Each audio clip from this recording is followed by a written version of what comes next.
वनों से लकड़ी काटकर गली गली द्वार द्वार बेचने वाली उस अनाथ लकड़हारिन को हमने एक विशाल राज्य की राजरानी बना दिया है।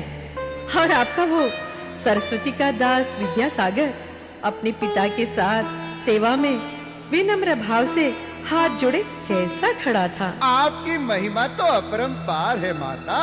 मैं तो सदैव आपके गुणों के गान त्रिभुवन में गाता भूला नहीं समाता। अब अपने इष्ट देव नारायण को भी बता देना। जब उनकी भार्या लक्ष्मी ठान ले तो नारायण के विधान को भी पलट सकती है। सरस्वती तो तुम जैसे साधकों के मन को संतुष्ट कर सकती है, जगत को नहीं। ये तो आपका कथन अक्षर अक्षर सत्य है माते।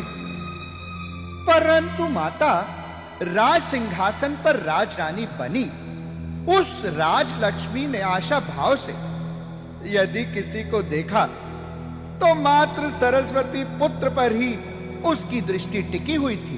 तुम सरस्वती पुत्र हो ना, सत्य लोक के वासी होकर भी मेरे सत्य का ऐसे स्वीकार नहीं करोगे। देख लेना, मैं अपने ऐश्वर्य से ऐसी लीला रचूंगी कि तुम्हारा वो विद्यासागर राजलक्ष्मी के चरणों में लौटता दिखाई देगा। आप माते सर्व समर्थ हैं, मैं तो सदैव मानता हूँ। मानते हो ना, तो जाकर अपनी माता सरस्वती को समझा दो, दुराग्रह त्याग दे, अन्यथा व्यर्थ ही जग हसाई होगी। माते, अवश्य ही आपकी आज्ञा का पालन करूंगा, उन्हें सब समझा दूंगा।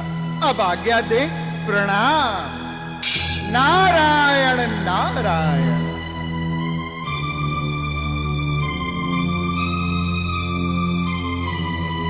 ओहो नारद, एक छोटी सी घटना पर लक्ष्मी जी को इतना गर्व हो गया।